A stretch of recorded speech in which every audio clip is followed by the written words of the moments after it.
Welcome back to the Stag Roar podcast. We're looking at the Poulter herd as part of the Big Game Records series. It's been awesome of late to see a couple of you share the podcast to your stories on Instagram, tagging us in it. That's much appreciated. You have no idea how much that means. Thank you so much. It's awesome to continue seeing more and more subscribers and 5 stars being hit. So thank you to everybody that's sharing the word of the Stag Roar podcast. Especially when it comes to the Big Game Records series, which is the mini-series within the Stag Roar podcast. Anywho, we're in the penultimate Poulter Herd trophy from this series. It's Orville Williams, Townshend River in the Lees Valley in 1923. It's 7x7 and it's overspread.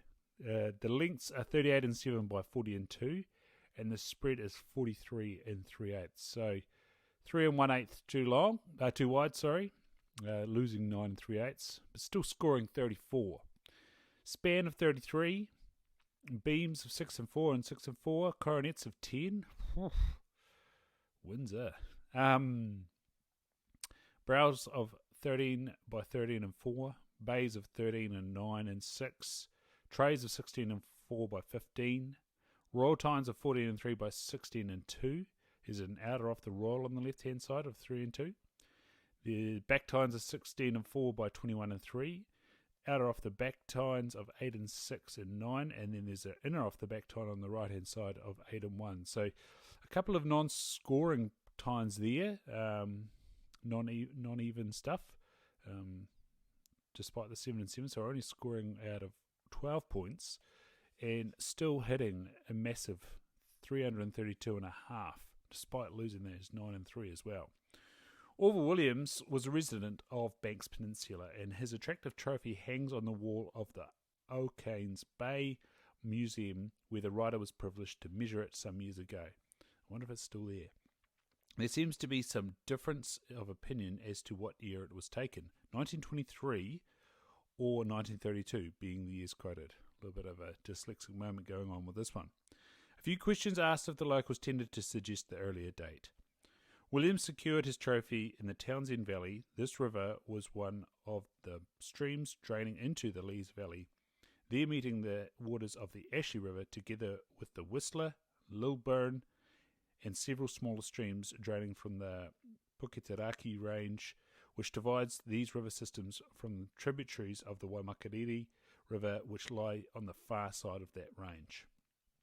This area has been a popular deer stalking area for a number of Canterbury sportsmen over many years and has produced several fine trophies, perhaps none better than this one taken by Williams.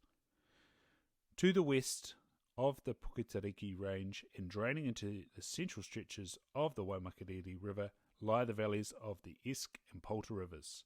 And as pointed out in the main text, this area was populated from the original liberations very early in the establishment of the Poulter herd. So just sort of recaps the localities and a beautiful red deer trophy. Massive. I said Windsor there, but it's Warnham, not Windsor. Warnham Court. Stunner. Speaking of Warnham Court, H. Burt Howell. This one's Mount Cass Station, Omni Valley, North Canterbury, and it's from 1981. So a wee way away from the liberations. Awesome stuff. Make sure you're subscribed, and we'll go through the final of the Poulter herd.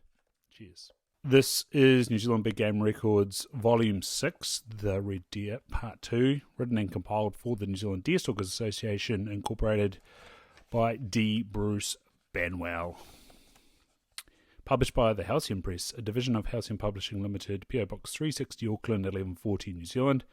Printed by Prolong Press Limited, China. Copyright 2011. D. Bruce Banwell, first published 2011. All rights reserved.